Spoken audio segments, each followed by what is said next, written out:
स्वामी समर्थ. स्वामींच्या कृपेने तुमच्या सर्व चांगल्या इच्छा पूर्ण होत ही स्वामींचरणी प्रार्थना करते आणि आजच्या व्हिडिओला सुरुवात करते. तर उद्या 19 ऑगस्ट 2024ला नारळी पौर्णिमा आलेली आहे, म्हणजेच रक्षाबंधन आणि योगायोग तिसरा श्रावणी सोमवार सुद्धा आलेला आहे. आपल्या भावाला राखी बांधायची आहे उद्या, आपल्या लाडक्या भावाला. तर उद्या भद्रा काळ सुद्धा आलेला आहे आणि उद्या नारळी पौर्णिमा तिसरा श्रावणी सोमवार.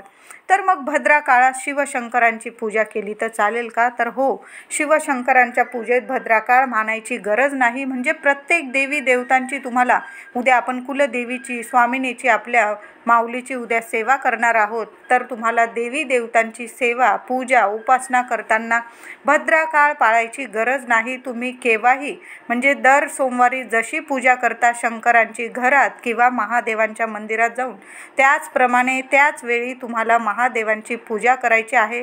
महादेवांपुढे भद्रा काळ मानायची गरज नाही. त्यांच्यापाशी सर्व सुरू होतं आणि त्यांच्याचपाशी येऊन सर्व संपत असतं, म्हणून भद्रा काळ मानायची गरज नाही. तर आपल्या भाऊरायाला राखी बांधताना तुम्ही भद्रा काळ पाळला तर अतिशय उत्तम होईल. नसल पाळत तुम्ही तर तरीही चालेल, मग तुम्ही सकाळी रक्षाबंधन साजरी करू शकता.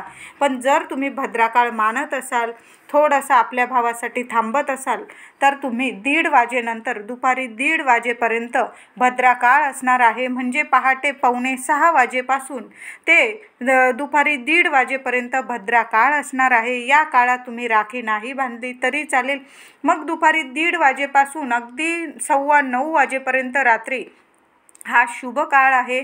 या काळात आपण रक्षाबंधन साजरे करायचे आहे. पहिली राखी आपल्या स्वामींना किंवा आपल्या गणपती बाप्पाला, आपल्या बाळकृष्णाला नक्की बांधा आणि मग दुसरी राखी आपल्या भावाला बांधायची आहे. जमिनीवर बसवून आणि आसन देऊन मग आपल्या भावाला राखी बांधायची आहे. असं म्हणतात, जमिनीवर बसवून जर तुम्ही औक्षण केलं, भावाला राखी बांधली, तुमच्या आणि तुमच्या भावाच्या सुख, शांतीत, समृद्धी, आनंद, आरोग्यात आणि संपत्तीत वाढ होईल, स्थिरता येईल, तुमची लक्ष्मी स्थिर होईल.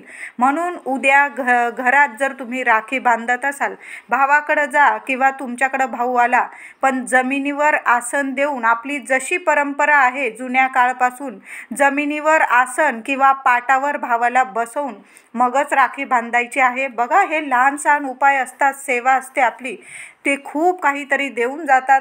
तर उद्या आपल्याला आपल्या भावाला दृष्ट लागलेली असेल, तुम्हाला वाटत असेल आपला भाऊ प्रगती करत नाही, तर उद्या आपल्या भावावरूनच काय, घरातल्या प्रत्येक व्यक्तींवरून ही एक गोष्ट उतरवून टाकायची आहे, ही एक वस्तू उतरवून टाकायची आहे. तुम्ही भावाच्या घरी गेला असाल तरीही हा उपाय केला तरीही चालेल. तुमच्याकडं हा भाऊ आला असेल भाऊराया राखी बांधण्यासाठी, तुम्ही तुमच्या घरीसुद्धा हा उपाय करू शकता.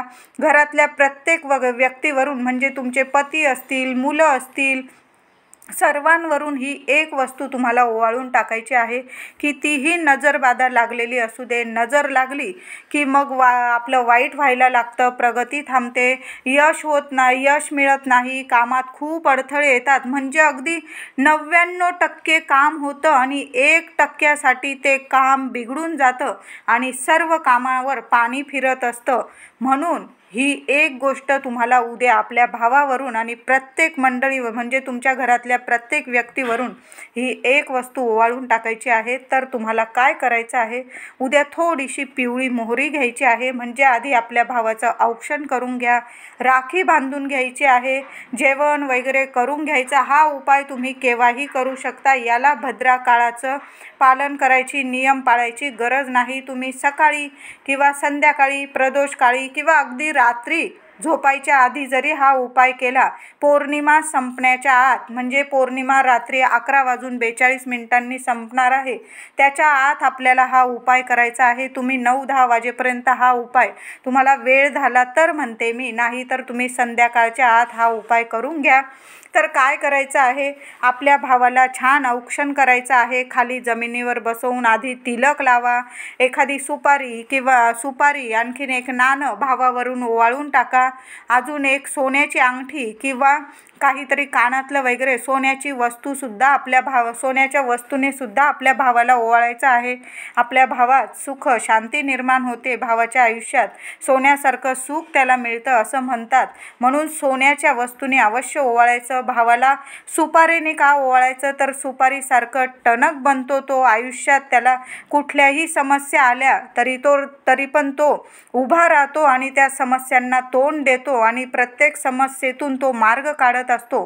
म्हणून उद्या त्याला सुपारीने सुद्धा ओवाळायचं आहे. सुपारीबरोबर एक नाण्याने सुद्धा ओवाळा. नाणं पैसा म्हणजे तुमच्या भावाच्या संपत्तीत वाढ होईल. लक्ष्मी त्याला पावेल. अखंड लक्ष्मी त्याच्या घरात राहील.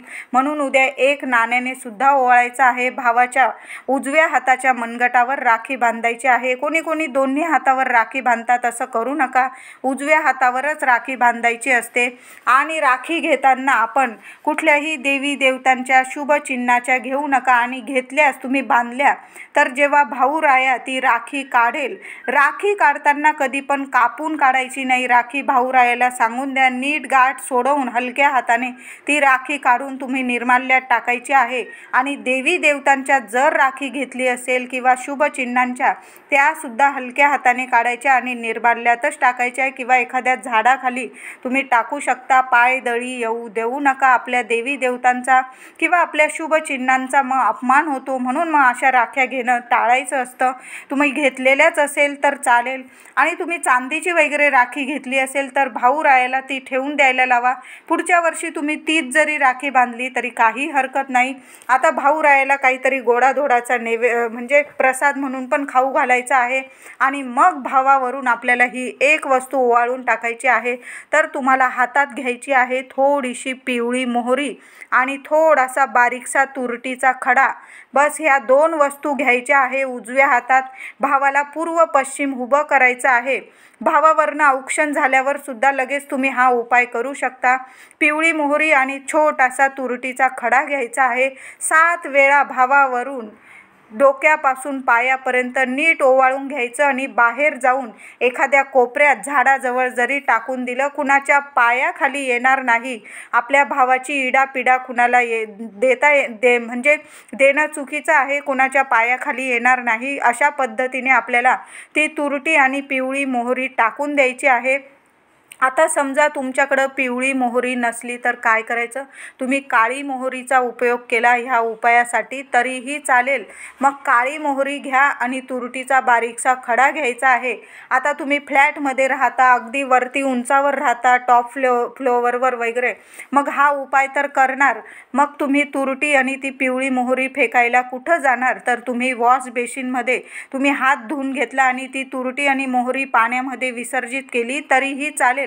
पण उद्या आपल्या भावावरून पिवळी मोहरी आणि तुरटीचा खडा नक्की उतरवून टाका. त्याचबरोबर मुलांची प्रगती थांबली असेल, आपले मुलं लहान असतील किंवा मोठे, मुलांची प्रगतीत अडथळे येतात, मुलं अभ्यासात त्रास देत असतील किंवा विनाकारण कुठल्या ना कुठल्या चिडचिड करत असतील, हट्टीपणा करत असतील, त्यांची प्रगती थांबली असेल, नोकरीत वगैरे यश मिळत नसेल, त्यांना हवी तशी नोकरी मिळत नसेल, हवा तसा पगारवाढ होत नसेल, म्हणजे पगारवाढ होणार, प्रमोशन होणार, पण त्यात काही ना काही अडचणी येत असतील, तर मग काय करायचं, अशाच पद्धतीने भावावरून सुद्धा या 2 गोष्टी उतरवून टाका. आणि आपल्या मुलांवरून सुद्धा, मुलगा एक असेल तर 1 वेळा दृष्ट काढा, 2 मुलं असतील तर दोन्ही वेळा त्या वस्तू घ्यायच्या हातात वेगवेगळ्या. एकाची दृष्ट काढून झाल्यानंतर प्रत्येक वेळी तुम्हाला हातपाय धुवायचे आहे, हात पुसून घ्यायचे आणि पुन्हा मग त्या वस्तू हातात घ्यायच्या आणि पुन्हा ती दृष्ट तशाच पद्धतीने काढायची आहे. मुलांवरून सुद्धा पिवळी मोहरी आणि तुरटीचा लहानसा खडा 7 वेळा उतरवून आणि पाण्यात टाकून द्यायचा, नाही तर बाहेर टाकून दिला तरी चालेल. पतिदेवांना नजर लागली असेल अशाच पद्धतीने थोडीशी पिवळी मोहरी आणि तुरटीचा खडा उतरवून घ्यायचा 7 वेळा आणि बाहेर किंवा पाण्यात टाकून द्यायचा आहे. नावाला सुद्धा नकारात्मकता त्यांच्या आजूबाजू उरणार नाही. लागलेली दृष्ट उतरून जाईल.